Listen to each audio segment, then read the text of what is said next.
The coffee was getting cold, but Maria Santos couldn't stop her hands from shaking long enough to drink it.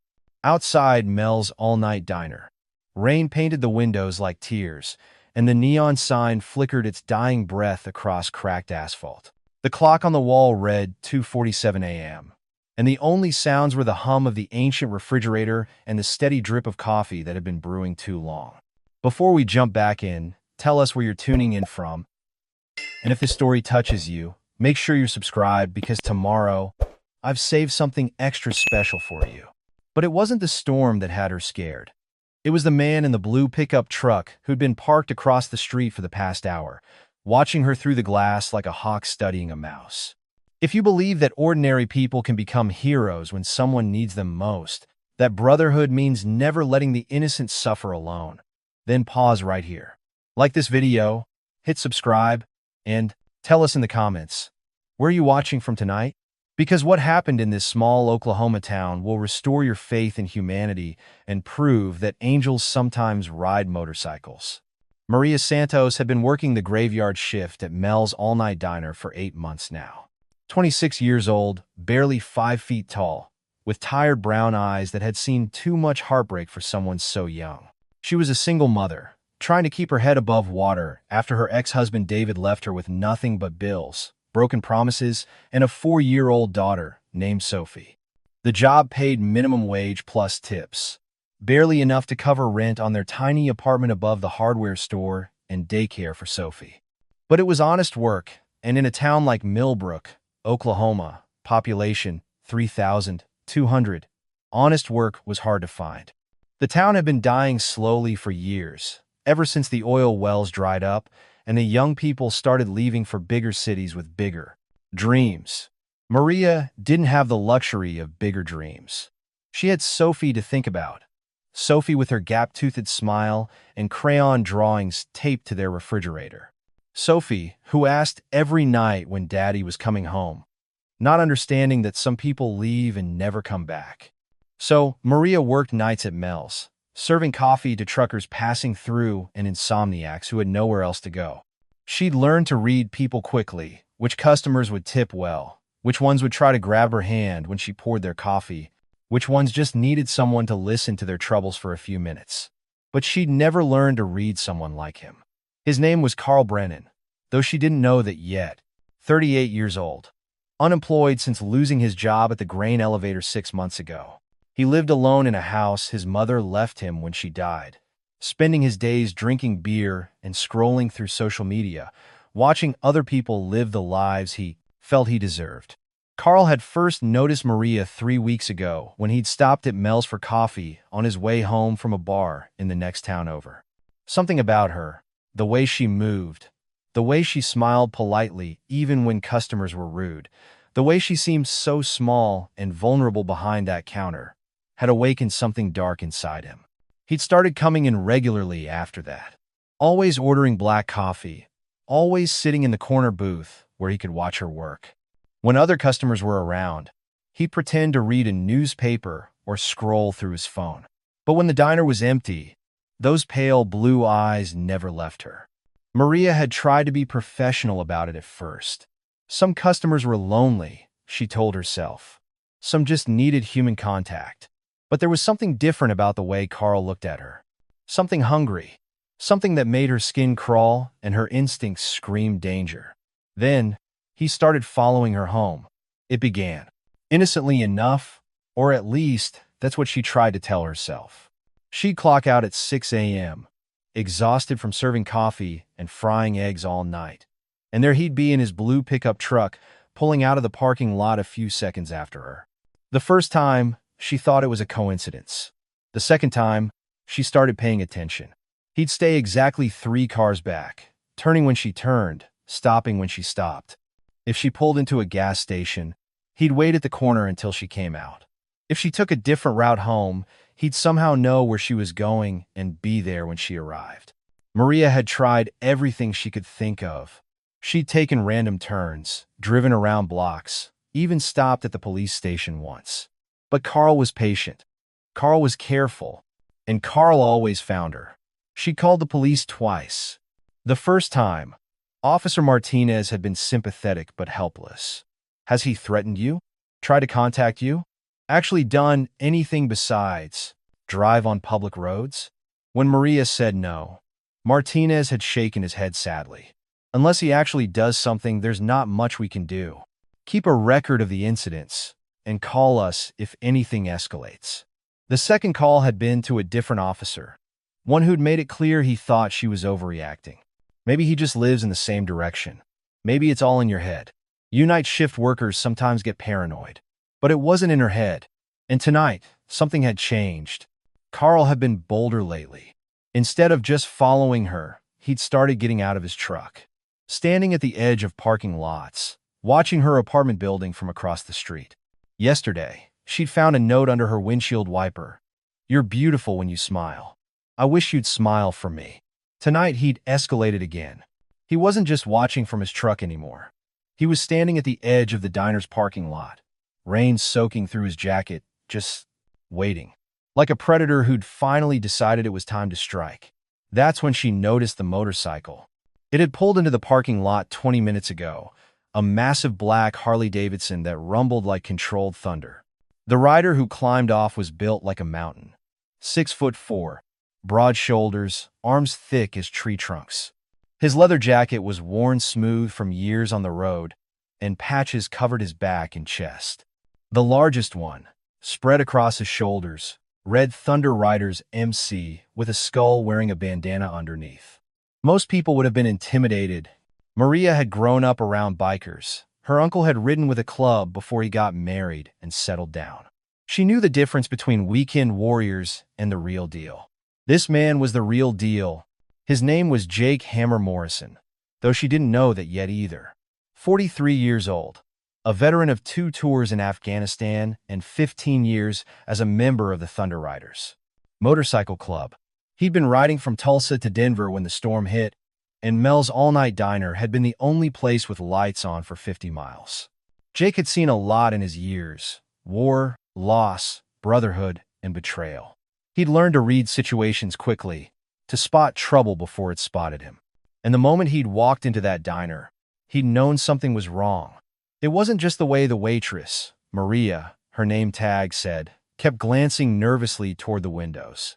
It was the tension in her shoulders, the way she startled every time the door chime rang, the forced brightness in her voice when she asked what he wanted to drink. Jake ordered black coffee and a slice of apple pie, then settled into a booth where he could watch both Maria and the parking lot outside. Years of military training had taught him to always know his exits, always be aware of his surroundings. That's when he noticed the blue pickup truck. The driver was trying to be subtle, but Jake had run surveillance operations in hostile territory. He knew what watching looked like. The man in the truck wasn't just killing time or waiting for the rain to stop. He was focused on something specific inside the diner. Focused on Maria. Jake sipped his coffee and studied the situation. The waitress was young, small, clearly frightened. The man in the truck was older, bigger, patient in the way predators were patient. And they were alone on a back road in the middle of the night with no help coming. Jake had 2 choices. He could finish his coffee, pay his bill, and ride away. Tell himself it wasn't his problem, that he had his own life to worry about. Or he could do what his father had taught him when he was 12 years old, sitting on the back porch cleaning fish they'd caught that morning. Son, there are 2 kinds of men in this world. The kind who see trouble and walk away, and the kind who see trouble and step up. Which kind do you want to be? Maria refilled Jake's coffee cup for the 3rd time, her hand still trembling slightly. She'd been watching him out of the corner of her eye, noting the way he sat with his back to the wall, the way his eyes constantly scanned the diner and the parking lot outside. There was something reassuring about his presence, something solid and dependable. Maybe it was desperation, or maybe it was instinct. But when she leaned over to top off his cup, the words just spilled out of her. He's been following me home, she whispered, so quietly that Jake almost missed it over the rain hammering against the windows. Jake's hand stilled on his coffee cup. He didn't look up at her, didn't turn his head toward the window. But something changed in his posture, a subtle shift from relaxed awareness to focused attention. How long? His voice was low, gravelly, the kind of voice that had given orders in sandstorms and firefights. 3 weeks. Maybe longer. Maria's voice cracked slightly. He comes in here, just sits and watches. Then he follows me home. The police say they can't do anything unless he actually. She trailed off, unable to finish the sentence. What's your name? Jake asked, still speaking quietly. Maria Santos. Maria, I need you to listen to me carefully. How long until your shift ends? 3 hours. I close at 6. Jake nodded slowly. I want you to go in the back. Call whoever's supposed to relieve you in the morning. Tell them you're sick. Tell them to get someone else to open. I can't. I need this job. I have a little girl, Maria. Jake's voice was gentle but firm. Trust me, you're not going to lose your job. But you're not closing alone tonight either. Something in his tone, some absolute certainty, made Maria believe him. She nodded and headed for the back office, pulling out her phone to call her manager. Jake waited until she was out of sight, then pulled out his own phone. He scrolled through his contacts until he found the name he was looking for. Sledge, Press. The phone rang twice before a gravelly voice answered. Hammer? What the hell are you doing calling at 3 in the morning? Boss, I need a favor. Sledgehammer Mike Kowalski, president of the Thunder Riders MC, had known Jake for 15 years. They'd patched in together, bled together, buried brothers together. When Jake Morrison called asking for a favor at 3 in the morning, Sledge listened. Talk to me. Jake explained the situation quickly and efficiently. Young waitress being stalked. Cops won't help. Predator escalating. I'm going to handle it, but I might need backup. Where are you? Millbrook, Oklahoma. Mill's all-night diner on Highway 69. Sledge was quiet for a moment. Millbrook. That's Razor's territory. Razor was Marcus Razor Thompson, president of the Oklahoma Thunder Riders chapter. Good man, solid brother, someone who understood that the club's real purpose wasn't about riding motorcycles or looking intimidating. It was about family, about protecting people who couldn't protect themselves. I'll call Razor, Sledge said. How bad is this situation? Bad enough that she's shaking when she pours coffee. Bad enough that this piece of garbage is sitting outside in the rain watching her like a hawk studying a rabbit. Say no more. You handle it however you see fit. We'll back your play. Jake hung up and looked out at the blue pickup truck. The man inside was getting restless, wiping condensation off his windows every few minutes to keep watching the diner. Time to send a message. Jake stood up, all 6'4" and 250 pounds of him unfolding like a mountain coming to life. He left a $20 bill on the table, more than enough to cover his coffee and pie, and walked toward the door. The rain hit him like a cold slap as he stepped outside, but Jake barely noticed. He'd been rained on in worse places for worse reasons. He walked deliberately toward the blue pickup truck, his boots splashing through puddles, water streaming down his leather jacket. Carl Brennan saw him coming and felt something cold settle in his stomach. Up close, the biker was even more intimidating than he'd looked through the diner windows. Broad shoulders, thick arms, a face that had seen violence and hadn't backed down from it. The patches on his jacket told a story Carl didn't want to read. Jake stopped next to the driver's side window and knocked. Not pounded, not threatened, just knocked like a neighbor asking to borrow a cup of sugar. But there was something about the sound that made Carl's hands shake as he rolled down the window. Evening, Jake said pleasantly. Beautiful night for a drive. Yes, just waiting for the rain to stop. Funny thing about rain, Jake continued, his tone conversational. Usually, when folks are waiting for rain to stop, they wait inside somewhere warm and dry. Coffee shop, diner, gas station. Somewhere with coffee and heat and friendly conversation. Carl's mouth worked soundlessly. For a moment, I prefer my truck. Fair enough. I'm curious, though. You've been sitting here long? Not too long. Jake nodded thoughtfully. See, that's interesting, because I've been in that diner for about an hour, and you've been here the whole time, just sitting, just watching. Makes a man wonder what's so interesting about the inside of a diner that it keeps someone glued to their truck window for an hour in the rain. I don't know what you're talking about. Sure, you do. Jake's voice remained pleasant, but something shifted in his eyes. Something that reminded Carl of documentaries he'd seen about sharks. You know exactly what I'm talking about. Question is, what are we going to do about it? Carl tried to bluster. I'm not doing anything wrong. I'm parked on a public road. I can sit here as long as I want. You're absolutely right. Jake agreed. Public road, free country. But here's the thing, friend. That young lady in there? She's scared. And when young ladies get scared because strange men follow them around and watch them through windows, well, that tends to upset me. I don't know what you mean, Carl. Jake's use of his name hit like a physical blow. Carl hadn't told anyone his name. How did this biker know who he was? Carl Brennan, 1247 Elm Street, drives a blue 2018 Ford F-150, license plate BXN 4792. See, I noticed your truck when I rode in, and I ran your plates. Amazing what you can find out about someone when you know the right people. That was a lie. Jake hadn't run anything. But Carl didn't know that, and the fear in his eyes suggested the bluff was working. Now, Jake continued, I'm going to give you a choice. You can start your truck, drive home, and never come back here. Never follow Maria again. Never watch her through windows. Never make her feel like prey. You do that, and we're done here. Clean slate. And if I don't? Jake's smile was colder than the rain. Then we move to option 2. And trust me, Carl, you don't want option 2. For a moment, it looked like Carl might actually leave. His hand went to the ignition, and Jake felt a flicker of hope that this might end without violence. But then Carl's face twisted with rage and something uglier. You can't tell me what to do. She's nothing. Just some waitress slut who thinks she's too good for a real man.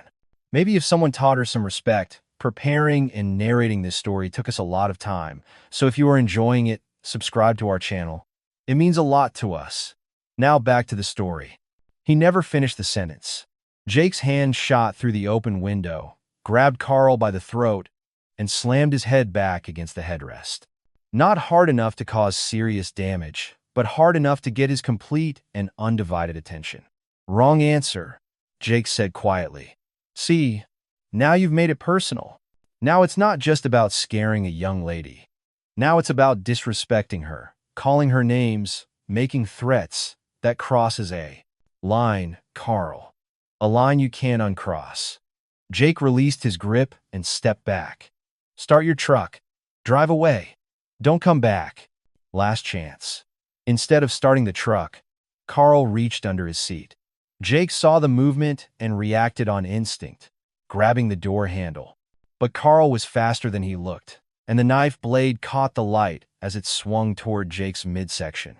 Jake twisted, the blade missing him by inches.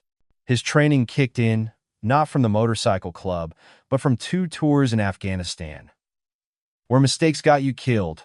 He grabbed Carl's wrist, twisted until the knife dropped, then yanked the smaller man halfway out of the truck. Bad choice, Carl. Really bad choice. That's when Jake heard it in the distance, growing closer. The rumble of motorcycles. A lot of motorcycles. The sound started as a whisper of thunder on the horizon, so faint that Maria almost thought she was imagining it. But it grew steadily louder, building into a rumble that seemed to shake the walls of the diner. Maria pressed her face against the window, trying to see through the rain. In the distance, she could make out lights approaching on Highway 69. Not car lights, motorcycle headlights, cutting through the darkness in a long, steady line.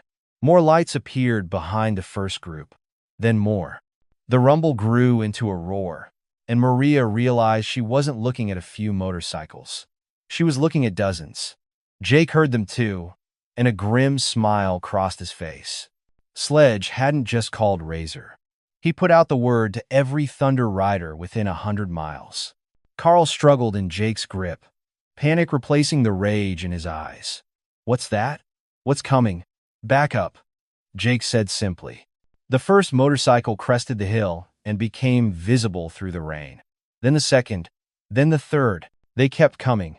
An endless procession of headlights in chrome, riders in leather jackets hunched against the storm. Razor Thompson led the convoy, his massive frame unmistakable even in the rain. Behind him rode the core members of the Oklahoma chapter: Diesel, Wrench, Snake, Iron Mike, Tombstone.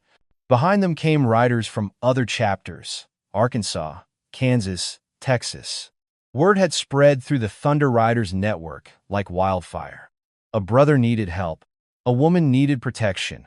They pulled into the parking lot of Mel's all-night diner like an army taking position. 40 motorcycles, then 60, then 80. The rumble of their engines was deafening, drowning out even the storm. But they kept coming. Riders who'd been asleep in beds 100 miles away had awakened to their phones ringing, thrown on their gear, and headed for Oklahoma. The message had been simple: family in trouble. Millbrook, come now. By the time the last motorcycle pulled into position, nearly 200 Thunder Riders filled the parking lot and spilled out onto the highway. The largest gathering of the club in its 40-year history. Carl's face had gone white with terror. Jesus Christ. Jesus Christ. What did you do? What did I do? Jake's voice was conversational, almost friendly. I called my family, Carl. See, that's what family does. When someone threatens one of us, when someone threatens someone we've decided to protect, we come. All of us. Razor dismounted his bike and walked over, water streaming from his jacket. He was a man built like a tree trunk, with arms covered in tattoos and a face that had seen its share of fights. But when he looked at Jake, there was nothing but brotherhood in his eyes. Hammer, heard you had some trouble. This piece of garbage has been stalking a young woman, following her home, watching her work, making threats. When I tried to talk sense into him, he pulled a knife. Razor studied Carl, who was still pinned against his truck, and his expression darkened. That's so? Well, that's disappointing. Really disappointing. More riders approached. Diesel, the club's sergeant-at-arms, a man who could bench press a small car. Wrench, the mechanic, whose hands could fix any machine ever made or break any bone in the human body. Snake, quiet and deadly, with eyes like black ice. They formed a circle around Carl's truck, not threatening, just present. A wall of leather and muscle and barely controlled violence. Please, Carl whimpered. I didn't do anything. I was just sitting here. You pulled a knife on my brother, Razor interrupted. You threatened a woman. You spent weeks making someone afraid to go to work, afraid to go home, afraid to live her life. That's not nothing, Carl. That's everything. Inside the diner, Maria watched in amazement as what seemed like half the motorcycles in America filled the parking lot. The sound was incredible, not just loud, but powerful, like standing next to a waterfall or a freight train. But more than the sound, it was the sight that took her breath away.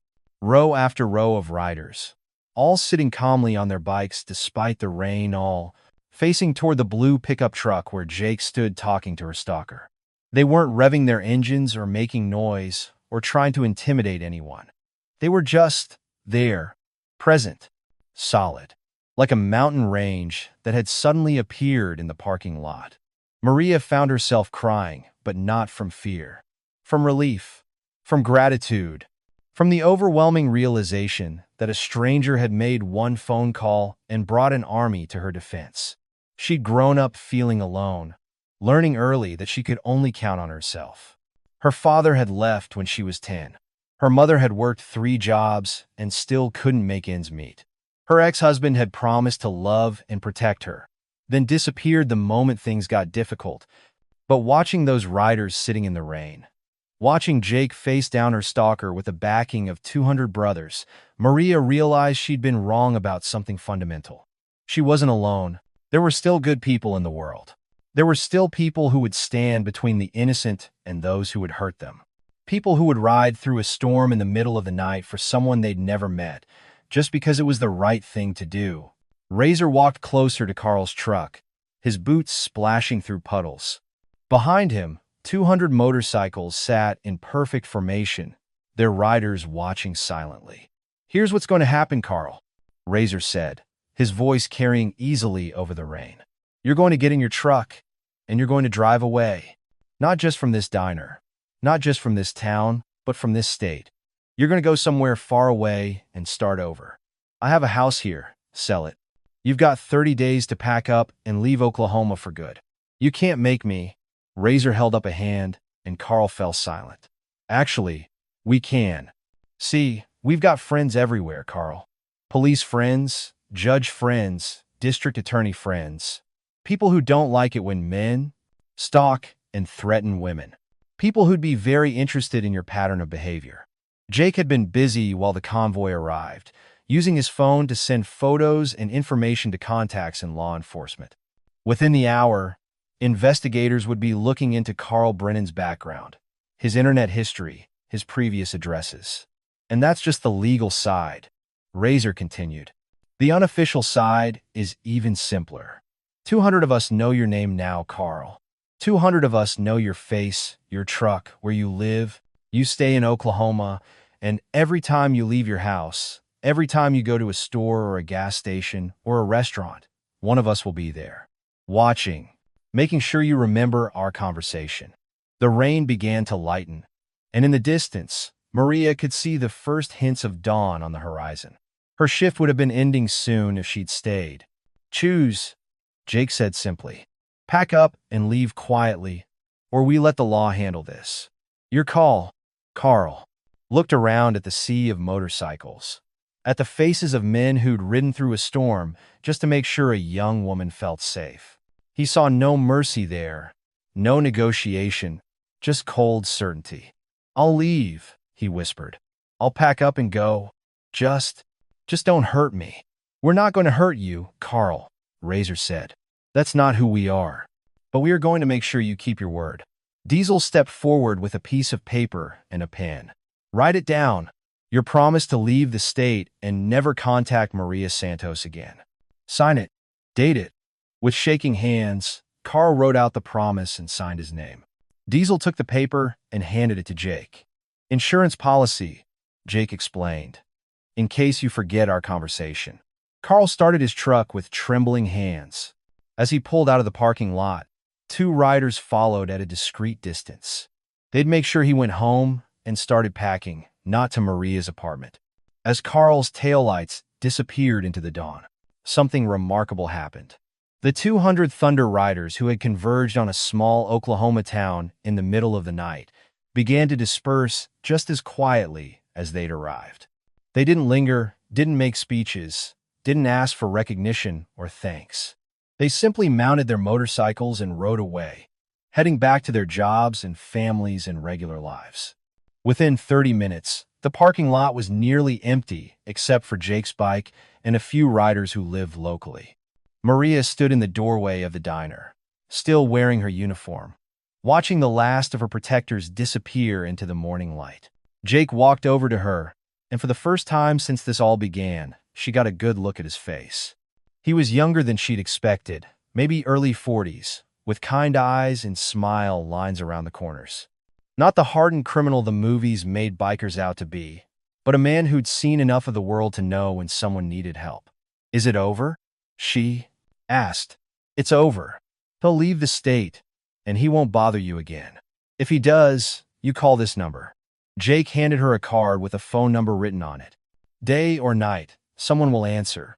Someone will come. I don't know how to thank you. Any of you. I don't even know your real name. Jake Morrison. And you don't need to thank me, Maria. You just need to remember something. What's that? You're not alone. You think you are, raising your daughter by yourself, working nights just to get by, but you're not. There are good people everywhere. And when push comes to shove, we look out for each other. Maria started crying again, but these were different tears. Tears of relief, of gratitude, of hope. Why? She asked. Why did you help me? Why did all those people come? Jake thought about how to answer that. He could talk about the club's code, about brotherhood, about the responsibility to protect those who couldn't protect themselves. But the truth was simpler than that. Because you asked for help, he said. Because you were scared and alone, and someone needed to stand between you and the thing that was scaring you. Because that's what decent people do. Maria still worked at Mel's all-night diner, but things were different now. Larry, the owner, had installed better lighting in the parking lot and a security camera system. Several of the local Thunder Riders made it a habit to stop by during her shifts, just for coffee and pie, just to make sure everything was quiet. She'd never been followed home again. Carl Brennan had sold his house and moved to Montana, as far from Oklahoma as he could get while staying in the continental United States. The written promise he'd signed hung framed in Razor's garage, a reminder that sometimes justice came on motorcycles. Maria had also started taking self-defense classes at the community center, taught by a woman whose husband rode with the Thunder Riders. She was learning to be strong, learning to trust herself, learning that being afraid didn't make her weak. But the biggest change was in how she saw the world. Before that night, she'd felt invisible, forgotten, like someone the world had decided didn't matter. Now she knew better. She mattered to her daughter Sophie, who still drew pictures for the refrigerator and asked when the nice motorcycle man was coming back to visit. She mattered to the regular customers who'd heard the story and made sure to tip a little extra just because they could. And she mattered to a brotherhood of riders who'd proven that family wasn't just about blood, but about choosing to stand together when it counted. On quiet nights, when the rain was falling and the diner was empty except for the occasional trucker, Maria would sometimes hear the distant rumble of motorcycles on Highway 69. She'd look up from whatever she was doing and smile, knowing that somewhere out there, good people were riding through the darkness, ready to answer the call when someone whispered for help. And in that knowledge, she found something she'd thought was lost forever: peace. If this story touched your heart, if it reminded you that there are still heroes in this world who wear leather instead of capes, then like this video and share it with someone who needs to hear it. Because sometimes the angels we pray for ride motorcycles, and sometimes the family we need finds us when we need them most. Tell us in the comments, do you believe that ordinary people can become extraordinary when someone needs them? Because in small towns and big cities across America, there are people just like Jake Morrison and the Thunder Riders, people who understand that true strength means protecting those who can't protect themselves. And Maria Santos? She's still out there, still working, still raising her daughter, still believing in the goodness of strangers who became family in a parking lot on a rainy night in Oklahoma. Some stories end with justice. Some end with revenge. This one ends with hope. And sometimes, that's enough. Up next, you've got two more standout stories right on your screen. If this one hit the mark, you won't want to pass these up. Just click and check them out.